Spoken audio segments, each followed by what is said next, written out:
Well, it is a pleasure to be here in an audience of people as fascinated by transport as I have been for many years.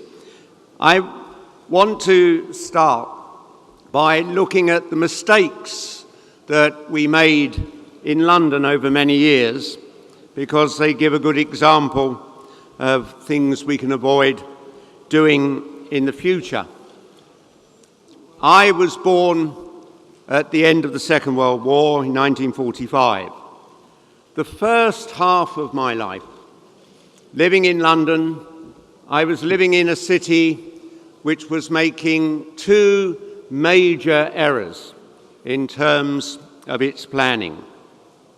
The period during the war, a great academic, Lord Abercrombie, had been given the task of drawing up a 50-year plan for London. And at the time of the war, we had 8.5 million people living in London, many of them in appalling poverty, quite close to the centre of the city, in areas like Holborn, a whole family confined to just one room, appalling slums and major problems in terms of health because of that. So Lord Abercrombie came up with a broadly anti-density strategy and set a target that London's population should be reduced from 8.5 million, so that by 1990, London would only have 5 to 5.5 million people.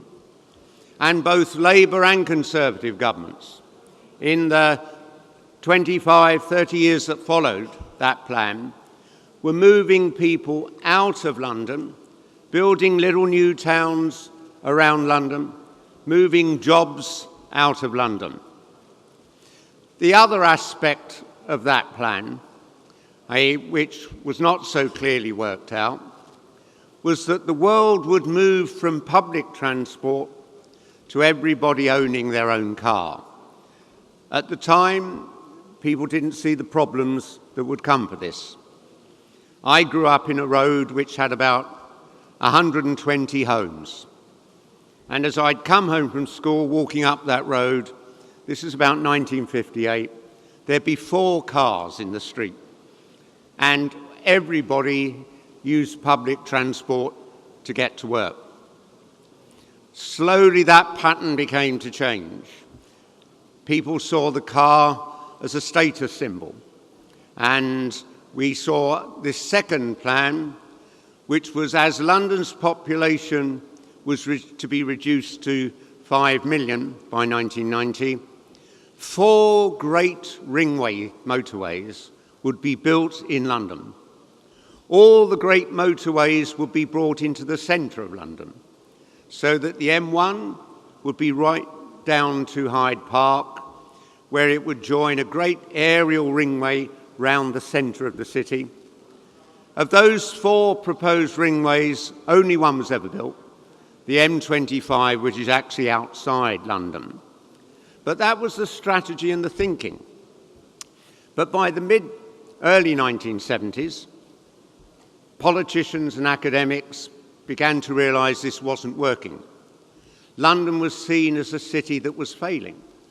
And therefore, I was elected as the second youngest member of the Greater London Council in 1973, when Labour won the election after 6 years in opposition, and with 2 key commitments: to end that policy of moving people out of London, and to scrap that proposal to build these 3 great ringways inside the city, which would have meant the demolition of tens of thousands of homes, but also, I think, change the city out of all recognition, that people would see the decimation of some of the most historic sites.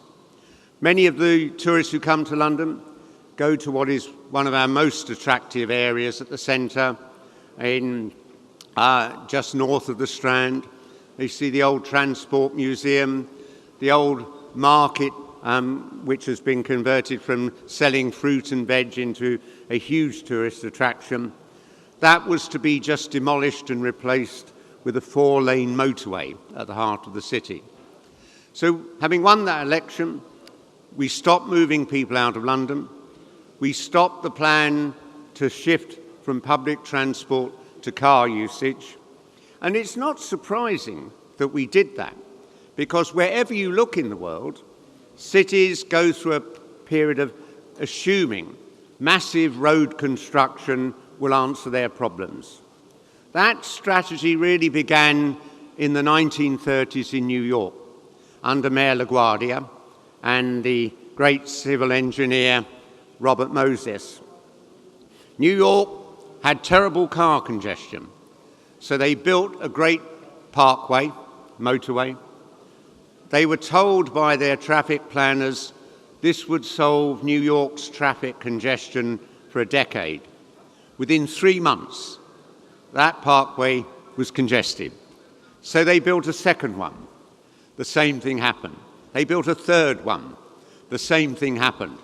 And all over the world, as I visit cities, usually to talk about transport, you see these great 10 or 12 lane motorways bringing traffic into the centre of the city, arriving in a city which was never designed for the car, into roads that can't sustain that. Had we built those 3 great ringways in London, that's fine. People would have got into London quickly and then sat for hours in the traffic jams in the centre of our city. So across the world, I see, and I know this from the number of times I'm invited to come and talk to mayors of other cities who've had these big road building programs, but recognising that it isn't solving their problem. As I say, I was just a very junior member of the council when I was elected in 1973, and having stopped the road building programme, we were filled with enthusiasm to rebuild public transport, extend our underground metro system.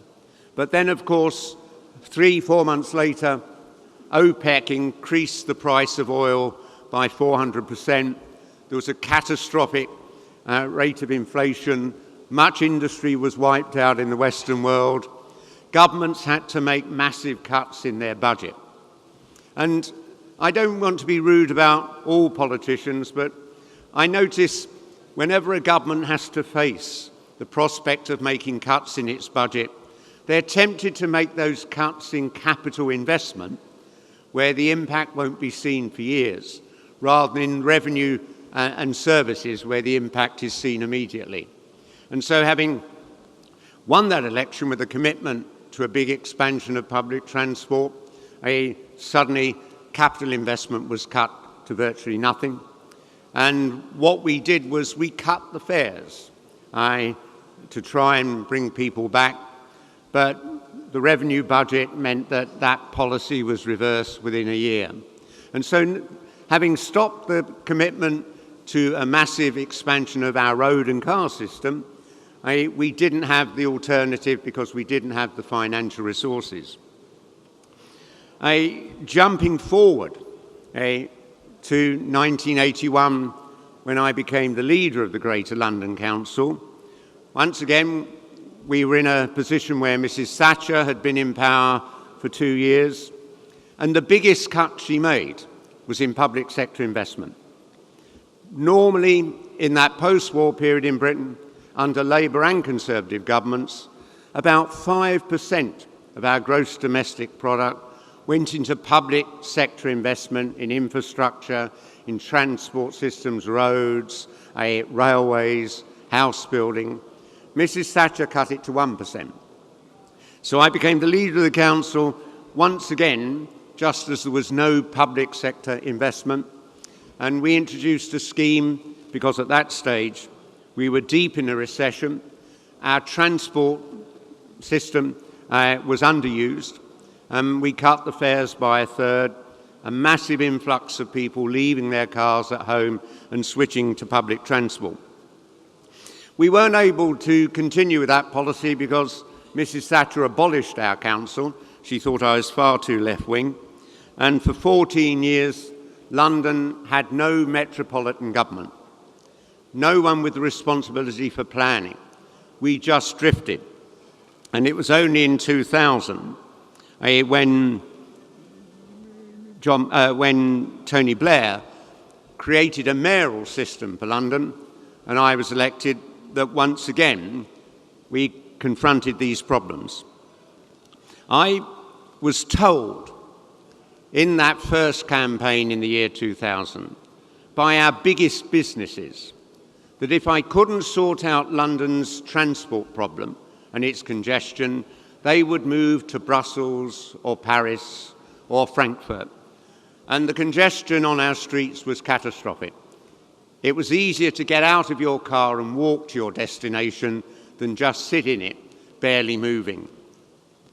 And we came up with two options. One, of course, to improve public transport, but the other to actually reduce car usage in the centre of the city. And we looked around the world for cities that had done this, and really, there was only Singapore that back in 1979 had introduced its congestion charge system. In those days, everyone had to stop at a toll booth and pay to enter the central zone of the city. That clearly wouldn't work, so we went for a smart technology system operated by cameras, by direct debit from your bank account, and so on. We spent 2 years preparing that scheme. I have to say, for anybody thinking of doing it, don't expect to have support from the newspapers and the media. In that 2 years, 98% of all stories about the congestion charge said it would be a disaster. And there was a risk. To introduce in such a long-established city a new technology like that can be risky. So we made certain we only used systems that had already been shown to be working. Many companies came to me with new technology ideas saying, this would be wonderful, much more successful, but it would be catastrophic in a city like London or Istanbul to introduce a completely untested new IT scheme, because inevitably there are problems with every new scheme. They take time to sort out. And to have introduced new schemes that hadn't been tested, I'm certain would have led to catastrophic delays and mistakes. So we only went with systems that were already shown to have been successful and working. And as I say, all the press coverage was hostile. And then on the day the system started, it worked without a hitch. The one thing we got wrong was you could only anticipate and guess what proportion of people would choose no longer to drive into the city if you introduced a £5 a day charge. We'd estimated that 20% of drivers would decide not to drive in. It turned out to be 40%. And suddenly, after decades of endless congestion and traffic jams, London's traffic was flowing at a reasonable pace. We went from 9 miles an hour to 12.5 miles an hour. Not a dramatic change, but enough to make the scheme seem tolerable and working right.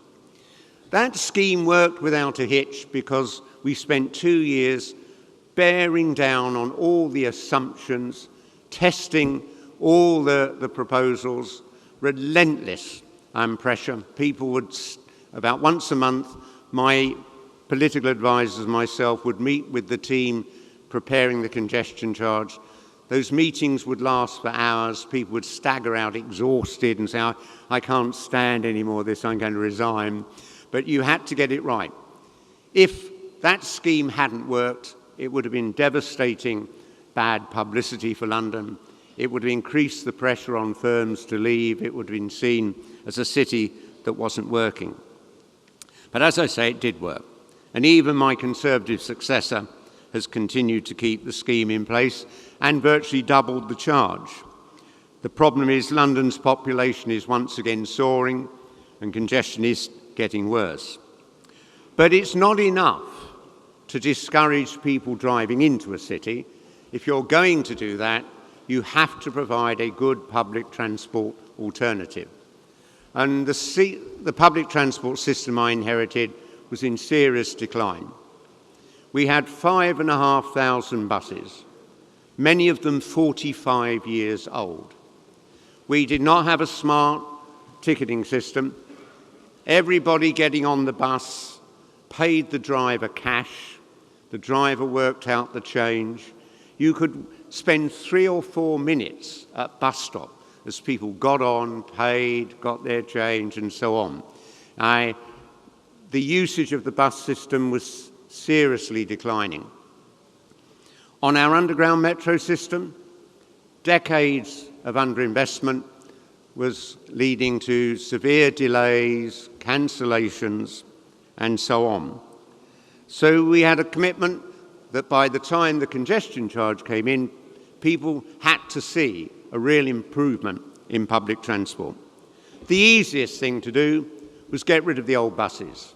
Over 5 years, we phased out the 5,500 old buses. We bought 8,000 new ones. We created many more bus routes, greater frequency, and of course we introduced the Oyster card smart ticketing system, so people just got on, touched their card on the reader and sat down. So by the time the congestion charge began, people were seeing a real improvement in the bus system. My successor has carried on with those policies. Bus ridership now is 75% more than it was 15 years ago when I was first elected. And more people switch. As well as the smart ticketing system, we also massively increased the number of bus lanes so that during the rush hour, the people who got on the bus could get to work quicker than people still being driven. But it wasn't just the smart ticketing system and all of those other things that went with this. You also had to look at the underground. And clearly a massive programme of public investment to upgrade the underground was needed. Where we have done that, replacing the old signalling system with new high-tech ones, there's been a dramatic improvement.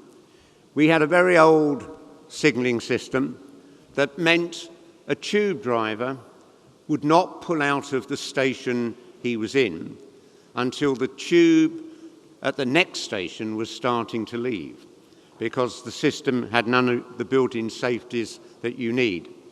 With the new signalling system now, trains are coming every 1 or 2 minutes, and a huge increase in capacity. I'll deal shortly with the problems we had with that, because initially they got it wrong. The other problem I inherited was our air quality. When I became the mayor in 2000, our medical advisors, the government's scientific unit, estimated that 1,200 Londoners died every year, on average, 8 months prematurely because of our air quality. And so we also introduced a low emission zone. That came in 2007. It targeted heavy goods vehicles so that they would reduce the level of pollution they were generating. But that scientific advice was woefully wrong. In 2010, my successor was told that it wasn't just 1,200 people dying 8 months prematurely. Each year, about 4,300 people died on average 11 years prematurely. And earlier this year, that figure was updated to 9,500. That means in London, 1 person in 20 is going to die 11 years prematurely because of our appalling air quality. And of course, a big part of that problem as in most of Europe, is the switch of car drivers from using petrol to diesel. And I've been very critical of my successor because he hasn't really pushed ahead with a huge extension and a much more rigorous application of the low emission zone. But this is undoubtedly now a huge issue with court cases pending, and I'm certain that the mayor who is elected next year will have to prioritise a dramatic improvement in our air quality. One way of doing that is to switch to an electric bus system. In Shanghai now, because really electric buses on a reasonable size have only been available for the last few years, but Shanghai now has 1,600 electric buses, and I hope that the mayor who's elected next year will begin the process of replacing the polluting buses that we have with electric ones, our taxis with electric ones, and opening the way one day to the fact that people driving into the city will be driving in electric cars rather than diesel cars. All those things require a lot of work. And one of the things I think is the problem with politicians is politicians come into public life believing in things like a religious faith. And when facts and data don't conform to their preconceived belief, they will tend to ignore it. I was lucky. I had no interest in politics when I left school, and the formative years of my working life, I spent 8 years working in a cancer research institute with brilliant doctors. One of the men I worked with found the cure for testicular cancer. So I grew up in a world where you tested data to make sure it worked. And one of the problems I find is, as I say, so many of our politicians seem to ignore data that doesn't conform to their preconceived set of beliefs. And that's why I think if you look at politicians in America, members of the House of Congress, almost all of them have degrees in law. In the British House of Commons, they almost all have degrees in politics and philosophy. But if you look at the dramatic transformation of China, the majority of members of the Chinese Communist Party leadership have degrees in engineering. They're used to building things and testing things. And it has been breathtaking to watch. Cities like Beijing and Shanghai create an underground metro system bigger than the one in London, but in just 15 years. And that is absolutely crucial. As I say, my life in London, the first half of it, the city was going in the wrong direction. The second half of it, moving people out of cars and into public transport, we are now going in the right direction. But there's still that sort of assumption that if you're in a car, that's something about your status. Mrs. Thatcher once made a speech before she became our Prime Minister in which she said, if you see a man under 30 on a bus, you know he is a failure. That sort of nonsense is something that still lingers on, I think, in many minds. Having lived all my life in London, I have never learnt to drive.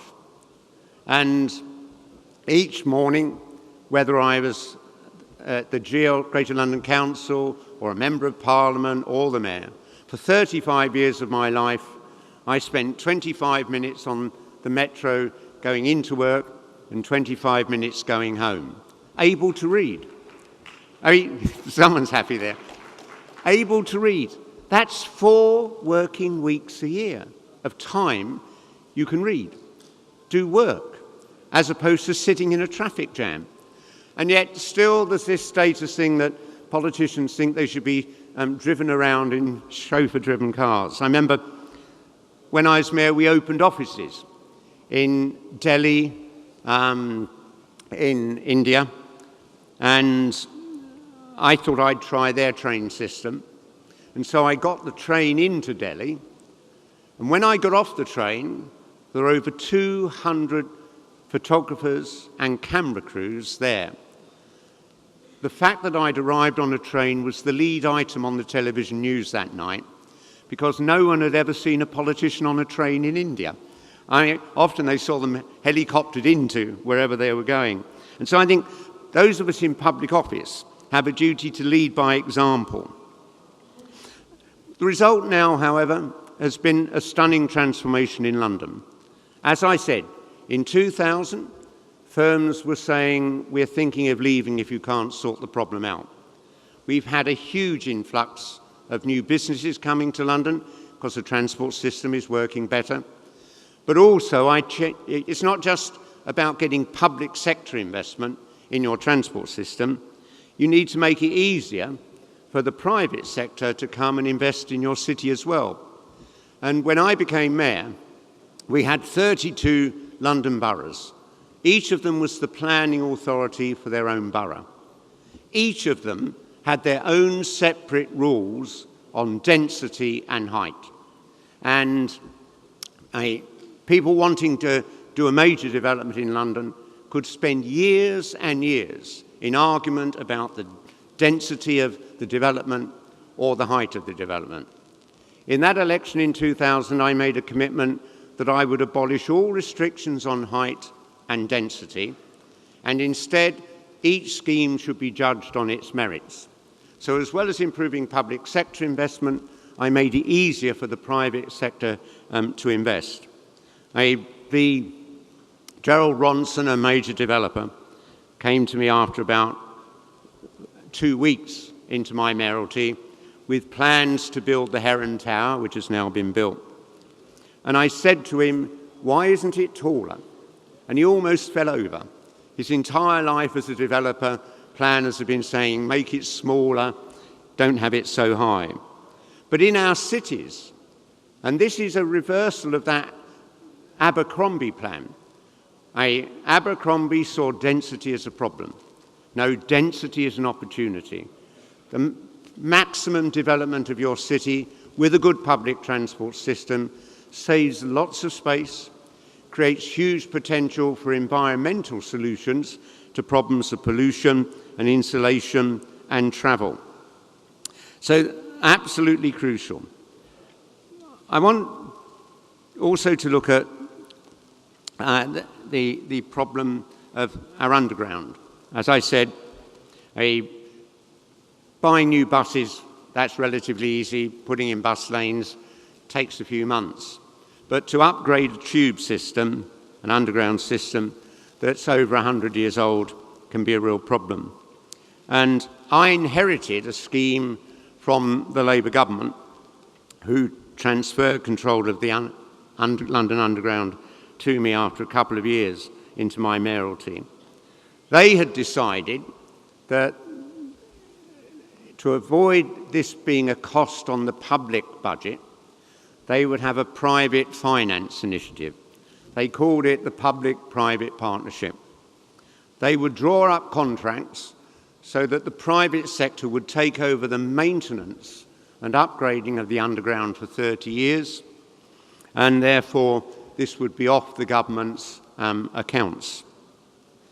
The trouble is, the contracts were 1 million words long, and large private firms can always employ much cleverer lawyers and accountants than the public sector can, so we were completely ripped off by that. But also, it gets, I think, a fundamental misunderstanding of how economies work.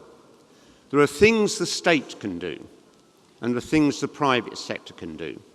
I mean, we can look at the old Soviet Union with the idea the state would run everything and see that that was a spectacular failure.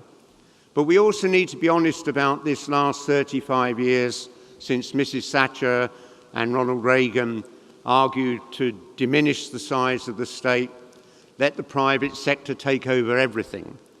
And that was a spectacular disaster with our underground system, because we let, or the government did, they let these 30-year contracts to 2 large consortia, one led by the American firm Bechtel, the other led by the British firm Balfour Beatty. Balfour Beatty, after 3 years of planning the upgrade of the underground, came to me and said, we've run up a debt of £1.8 billion, and the banks won't lend us any more money unless you're prepared to underwrite it. I said, piss off, and they went into liquidation and we bought them for £1. And since then, costs have come down dramatically. Why? Because that consortium led by Balfour Beatty, having won the 30-year contract, awarded all the work to themselves without any competition. Not a single contract put out to tender. Bechtel, who had the other major contract, weren't that stupid. They put all the work out to tender. But that contract was so expensive that my successor, no radical socialist like me, decided to offer them £300 million to give the contract back. And he still has saved money by bringing that back in-house into public sector management. So getting the balance between public and private investment is absolutely crucial. But also more important is to understand the importance of investment. If you think about this, 250 years ago, Britain had 2% of the world's population, but it went on to become the greatest world power for 100 years and ended up controlling 1/3 of the planet. Now, I don't think that was simply because our generals were better than other people's generals, but we were the first country in history to achieve a level of investment equivalent to 7% of our gross domestic product. In the period after the American Civil War, America achieved a level of investment of 19% of its gross domestic product. West Germany, after the First World War, led the massive reconstruction of Europe, and in 1973, its level of investment was at 25%. Japan became the second largest economy in the world in 1968, and in that year, it was investing 38% of its GDP. We all see the stunning transformation of China, the most dramatic growth of any economy in human history. They are investing over 45% of their GDP. Many nations, like my own, are limping along with very low levels of investment, just 14% at the moment. So all economists now recognise investment, both public and private, isn't just the most important economic factor in achieving growth. It actually outweighs every other factor put together. So a commitment between the public and private sector to actually create that level of investment that makes your city or your nation attractive is important. As I come towards the end, I don't want anyone to think, though, that I'm simply saying the public sector is always right. In my 8 years as mayor, I had to deal with the bureaucracy of our Department of Transport. Every single scheme I proposed was opposed by the civil servants, every single one. I had to go past them to get deals with Tony Blair and Gordon Brown. And nothing is new about this. Those of you who've been in London and travelled on the Victoria Line, it opened in 1969. It was first proposed in 1938. If you travel on the Jubilee Line, which was completed just days before the turn of the millennium at the end of 1999, it was first proposed in 1949. In a few years, when you come to London, you'll get on Crossrail at Heathrow Airport and be in the heart of London in just 20 minutes. And that will open in 2 or 3 years. It was first proposed in 1969. Now, this may just be a problem of British civil servants, this risk-averse horror of committing to large-scale public investment. You may be following the ridiculous series of delays as we come to make a decision about where to have another runway in the southeast. And so I'm not for 1 minute saying the public sector can be right.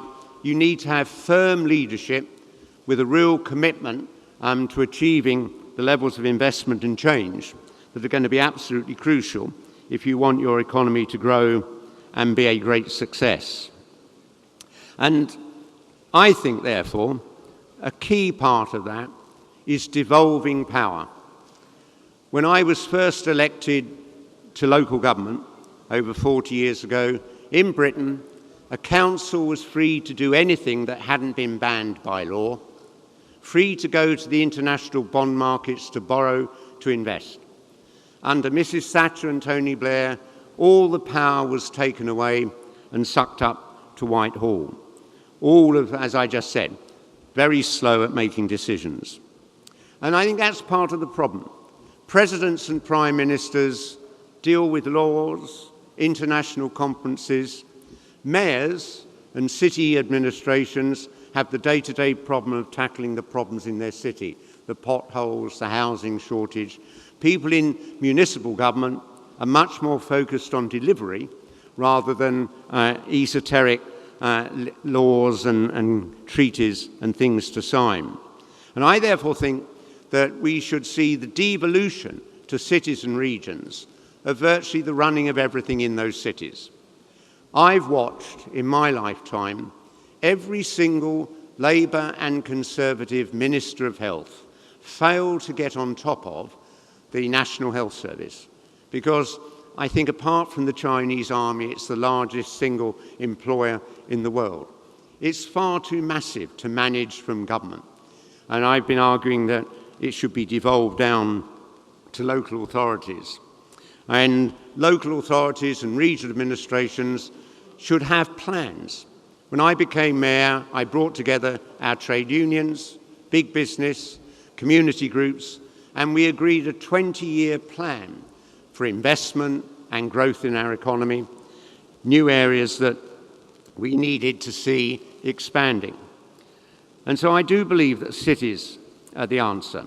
You heard in the introduction that we set up a thing called the C40. It's now actually 79 of the largest cities in the world coming together to cooperate about tackling climate change. We set that up in 2005. We started out with 20 cities. And all of them, whether it was the mayor of Beijing or the mayor of Paris or the mayor of New York, all those mayors frustrated that governments were failing to develop a strategy to tackle the problems of climate change. Mayor Bloomberg in New York was acutely aware that because of the nature of Manhattan Island, the fact that the bay is too deep to build a barrier like the Thames Barrier, that as increasingly violent weather and stronger hurricanes arose, a large part of Manhattan would be devastated.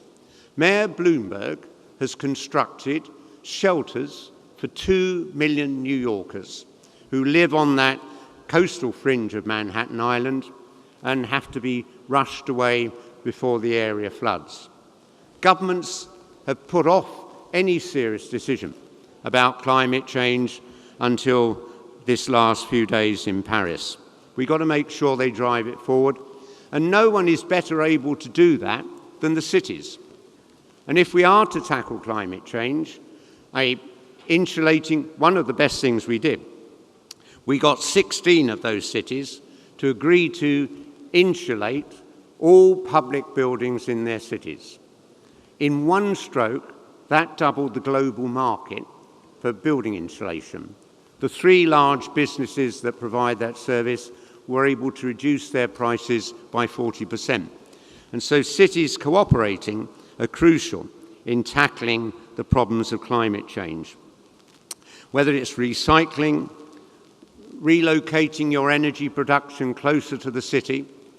In Britain, nobody ever wanted to see a power station out of their window, so all our power stations are sometimes hundreds of miles from our cities that consume the energy. That means that something like 7% of the energy is lost in transmission, but 65% of the energy is wasted because it goes out into the air as hot steam or hot water into the local river or sea. If those power stations were by those cities, you could dramatically reduce that wastefulness by integrating them into the city. Density is not a problem. It is the solution to tackling the problems in our city. And virtually nothing is going to make a bigger impact than getting people to stop driving polluting cars and switch to public transport, or, if they insist on a car, to an electric car. Cities can provide the charging points. Cities can provide the public alternative. And so the key, I think, is cities giving that inspirational leadership, having a long-term vision. And by long-term, I mean at least 20 years if you're to achieve anything. I end by, if I look back at human history, with the exception of crop rotation, it's hard to think of any great advance in human history that didn't come out of our cities, whether it was scientific advance, artistic advance, or economic advance. And the very first mayor in human history, 2,500 years ago in Athens, Mayor Pericles, said, "In time, all good things come to our city, and the greatest of those is its people." So let's actually set out to tackle our problems and recognize our cities and our people in them are the answer to the problems that humanity faces. Thank you very much.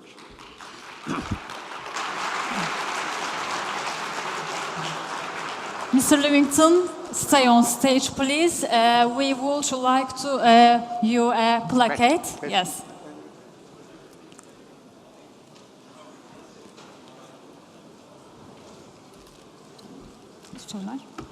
There we go. Mm-hmm. No. Any questions? Please. Yes. Evet, Twitter üzerinden yöneltilen sorular var kendilerine, o soruları. İstediğin cevabı. Okay. Okay. Mr. Livingstone, I want to ask questions from the Twitter. All right. First questions. I've used Metro for 12 years of my life while I go to work with being able to read. Okay. Yes. And hashtag TRANSİST 2015. That's right, yes. Yes. I mean, that is absolutely clear. I mean, and if, you're sitting in a car, as well as the pollution, you're just wasting your time. I remember thinking I might have had more girlfriends if I had a car, but in the end it didn't matter. Yes. Your speech 7 and 7 was a big impression for leaders to manage crises. Can you give us advice to become leaders? Well, when we had the terrorist attacks 10 years ago in London, we had known that was coming because when Tony Blair took the decision to invade first Afghanistan and then Iraq, our security services warned this would increase the risk of London or Britain being a target for terrorism. So we did spend many years carrying out exercises, gas attacks on the underground, even one exercise in which I was blown up in the first bombing and so on. So we tested everything, virtually every possibility. And I have to say that I was on the other side of the world when those attacks came because we'd had the Olympic vote the day before in Singapore. And everything worked exactly as we had planned. But the most important thing, because what those 4 terrorists wanted to do was to cause Londoners to attack Muslims. That in their anger, they would attack Muslims on the streets. They might try and burn down a mosque. And this would be the biggest recruiting sergeant for more terrorists to come forward. And so I took the view my job was to prevent Londoners being divided. And it's quite interesting, we had an opinion poll. 90% of the Muslims who live in London consider themselves to be British. In Paris, only 50% consider themselves to be French. So integrating our disparate communities is so important, but making sure they don't turn on one another when things like this happen. I was always able to say to people, Islam is not a violent religion. The Prophet Muhammad, in his last sermon, knowing clearly that he did not have long to live, left an incredible message, so relevant today. In that last sermon, the Prophet Muhammad said, "No Arab is superior to a non-Arab. No white man is superior to a black man.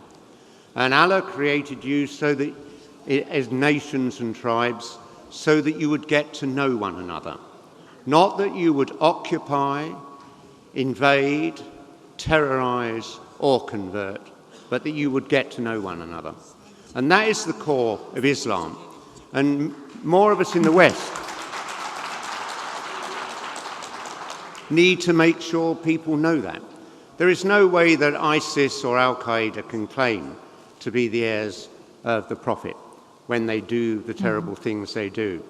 Every religion has its extreme fringe. There is nothing unique about Islam, nothing unique about a threat. It is a small group of disaffected and angry people, and we have to make sure that the vast majority of non-Muslims understand the core of the Prophet's peaceful last sermon. And second question, why did you need to establish TFL? Why? Yes, why did you need to establish TFL? Well, I didn't really establish TFL. In effect, the government in 1930 created London Transport. And initially it was brilliant, it was innovative, but then as the decades passed, the bureaucracy became a bit solidified and unimaginative. And I remember being told by one of the assistant directors that it doesn't matter how bad our system is or how expensive, 90% of our passengers have to use it. Now that is exactly not the attitude you want in what should be a public service. And when I became the mayor, the government gave all those powers over buses and metro to the mayor. We created Transport for London, but I brought in 3 successful people who had transformed the New York and Boston underground system. And in my first year as mayor, I pensioned off 27 of the 30 most senior officials in the transport bureaucracy because they didn't have the enthusiasm or passion. They become bureaucrats, not people in love with transport. New questions, climate change. Climate change is a big problem for world, and leading C40 to fight against climate change was a big step for city management. So what can city mayors to do as a next step? Well, as I said, the C40 now has 79 of the world's largest cities, 10% of the world's population, and 25% of the world's GDP. And they are cooperating, collaborating. I'm sure, I haven't been involved in it since I stopped being mayor in 2008. But currently, the mayor of Rio de Janeiro leads the C40, and they had a major role to play in Paris. But I think mayors cooperating, as I said, creating a common collective decision to insulate all public sector buildings. And I would now go further. If I was either in the government or still the Mayor of London, I would set up a system to insulate all homes, because you could actually pay for that. The saving in energy for 2 or 3 years would go to pay for the cost of having done that work. The mayor would underwrite that cost. You'd create lots of good quality jobs for people. We've still got a lot of unemployment in London. And you would actually eventually bring down people's energy bills, but have a huge impact in reducing carbon emissions. We thanks Mr. Livingstone, Thank but please stay on stage because we would like to present your plaque. And değerli konuklar, şimdi plaket törenine geçmek istiyoruz. Sayın Mümin Kahveci'yi davet etmek istiyorum plaketleri takdim etmeleri için. Alkışlarınızla.